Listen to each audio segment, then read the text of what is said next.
বাংলাদেশের মানুষ আসলে ভালো কিছু করতে চায়। সাধারণ মানুষের আস্থা আসন্ন ফাউন্ডেশনের জন্য এটা আজকে নতুন নয়। প্রতিনিয়ত রিক্সা চালিয়ে দিন শেষে একটা অ্যামাউন্ট তিনি জমা দিয়ে যান ফাউন্ডেশনে এসে। প্রবাসীরা দেশকে একটু বেশি ভালোবাসেন। আসন্ন ফাউন্ডেশনের এর আগে 2022-এ সিলেট সুনামগঞ্জের যে ভয়াবহ বন্যা ছিল, সেখানেও কিন্তু 18 কোটি টাকা ডোনেশন এবং তহবিল আমরা পেয়েছি। তখন আমার জানা মতে বাংলাদেশে অন্য কোনো চ্যারিটেবল অর্গানাইজেশন এই ফিগার বা ধারে কাছেও কেউ কিন্তু কোনো তহবিল পাননি। এবং এই টাকাগুলোর শতভাগই কিন্তু আপামর সাধারণ মানুষের টাকা, 10 টাকা, 20 টাকা, 150, 2000, 5000, 10,000 এভাবে। তো সাধারণ মানুষের আস্থা আসন্ন ফাউন্ডেশনের জন্য এটা আজকে নতুন নয়, এর আগেও ছিল। সিলেটে বন্যা যদি 18 কোটি টাকা আমাদের কাছে এসে থাকে, তাহলে এই বন্যায় 50 কোটি 60 কোটি টাকা আসাটা এক্সপেক্টেড ছিল, বা 70, 80 কোটি 90 কোটি পর্যন্ত এক্সপেক্টেড ছিল। বাট এক্সপেকটেশনের চাইতে বেশি এসেছে, সেটা নিয়ে কোনো সন্দেহ নেই, সন্দেহ আসতে পারে, সেটা সত্য। এর কী কী কারণ থাকতে পারে আমার মনে হয়, প্রথমত সাধারণ মানুষ নতুন বাংলাদেশে অনেকটা স্বাধীনতা ফিল করছে। বিশেষ করে কোনো ধর্মীয় প্রতিষ্ঠানে, কোনো চ্যারিটেবল অর্গানাইজেশনে টাকা দিলে তাকে কোনো প্রকার হ্যারাসমেন্ট করা হবে না, এ ধরনের একটা ফিল হয়তো মানুষ করেছেন, যার কারণে সাধারণ মানুষ ঝাঁপিয়ে পড়েছেন। এটা একটা বিষয় যে মানুষ স্বতঃস্ফূর্তভাবে কাজ করার স্কোপ পেয়েছে। আরেকটা গুরুত্বপূর্ণ বিষয় হলো যে ধর্মীয় প্রতিষ্ঠানগুলো, আমি সুনির্দিষ্ট করে যদি আসন্ন ফাউন্ডেশনের কথা বলি, ফাউন্ডেশন যেভাবে কার্যক্রম পরিচালনা করে, আমাদের যারা ডোনার এবং শুভাকাঙ্ক্ষী আছেন, লক্ষ লক্ষ মানুষ দেশে যারা আমাদেরকে নিয়মিত ডোনেশন করে থাকেন, 1 টাকা 5 টাকা, একজন রিক্সাওয়ালা আছেন যে তিনি প্রতিনিয়ত রিক্সা চালিয়ে দিন শেষে একটা অ্যামাউন্ট তিনি জমা দিয়ে যান ফাউন্ডেশনে এসে।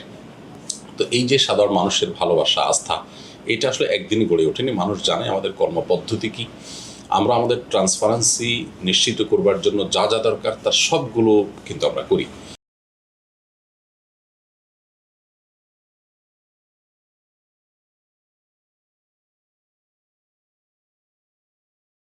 আমাদের পারচেসিং থেকে নিয়ে, ব্যয় থেকে নিয়ে, আয় থেকে নিয়ে সব কিছুর পুঙ্খানুপুঙ্খ এবং নিখুঁত হিসাব নিকাশ আমরা সোশ্যাল মিডিয়াতেই ওপেনলি দিয়ে দিই, এবং এরপরে বার্ষিক যে রিপোর্ট সেটা তো হয়ই।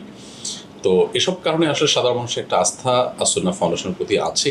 আর তার সাথে আবার যুক্ত হয়েছে নতুন করে যে নতুন দেশে মানুষ স্বাধীনভাবে দিতে পেরেছে, আনন্দঘন একটা পরিবেশ হয়েছে, যার কারণে আমরা দেখেছি শুধু আসন্ন ফাউন্ডেশন নয়, টিএসসিতেও যখন ত্রাণ তহবিল গঠন করা হয়েছে, সেখানে কিন্তু মানুষ লাইন ধরে টাকা জমা করেছেন, যেটা ইতিপূর্বে দেখা যায়নি। তো আমার মনে হয় এটা অনেকখানি নতুন দেশের নতুন পরিবেশের প্রেক্ষিত হয়েছে। আরেকটা মানে উল্লেখযোগ্য কারণ আমার কাছে মনে হয়, সেটা হলো যেই বেলটাতে বন্যা আঘাত হেনেছে এবং প্লাবন দেখা দিয়েছে, সেই দুর্গত এলাকার পুরো অংশেই কিন্তু মধ্যপ্রাচ্য এবং মালয়েশিয়া সহ এই সমস্ত অঞ্চলে প্রচুর পরিমাণ প্রবাসীরা থাকেন। প্রবাসীরা দেশকে একটু বেশি ভালোবাসেন। আমরা যারা দেশে থাকি তারা দেশকে এতটা ফিল করি না, যারা দূরে থাকেন তারা যতটা ফিল করেন, অনুভব করেন।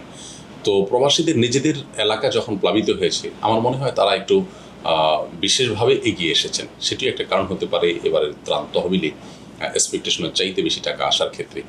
তো সব মিলিয়ে এটা আমাদের জন্য একটা আশাব্যঞ্জক ব্যাপার যে বাংলাদেশের মানুষ আসলে ভালো কিছু করতে চায়, এবং যোগ্য নেতৃত্ব এবং যদি বাধাহীন পরিবেশ মানুষ পায়, তাহলে সেক্ষেত্রে এই দেশে মানুষ দেশকে গঠন করবার জন্য যার যার জায়গা থেকে চাপিয়ে পড়তে চায়। আমরা শুধু অর্থের হিসাবটা কেন করছি?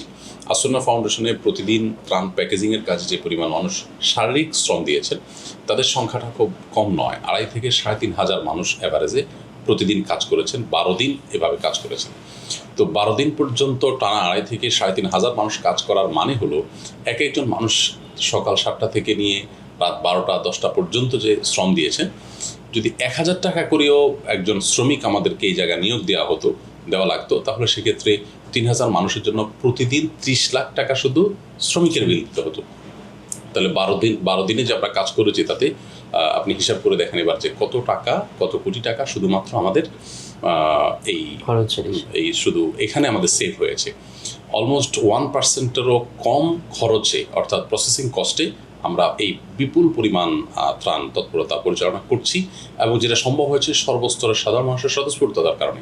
2022-এর বন্যায় আমাদের ফাউন্ডেশন এখানে প্রতিদিন শত শত মানুষ স্বেচ্ছাশ্রম দিতে এসছে। তাদের মধ্যে বিশ্ববিদ্যালয়ের শিক্ষক থেকে নিয়ে রিকশাওয়ালা পর্যন্ত, বৃদ্ধ থেকে নিয়ে শিশু পর্যন্ত, মুসলমান থেকে নিয়ে হিন্দু পর্যন্ত সর্বস্তরের মানুষ কিন্তু সেখানে অংশগ্রহণ করেছেন।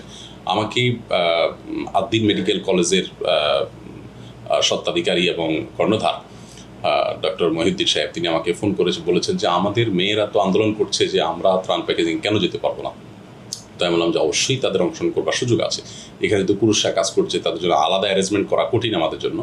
সো তাদের সেখানে যেন প্যাকেজিং তারা করতে পারেন তাদের মতো করে, আমরা তাদেরকে আইটেমগুলো দিয়ে দিয়েছি, তাদেরকে সব পরামর্শ দিয়ে দিয়েছি, তাদের টিমে সেখানে দেখে গেছেন, তারা কাজ করেছেন। অতএব যেই প্রতিযোগিতা এখানে চলেছে সেটা আসলে বাংলাদেশের ইতিহাসে বিরল ঘটনা। আমার মনে হয় এইখান থেকে শিক্ষা নিয়ে, এখান থেকে প্রেরণা নিয়ে আমরা অনেক দূর সামনে এগিয়ে যেতে পারবো ইনশাআল্লাহ।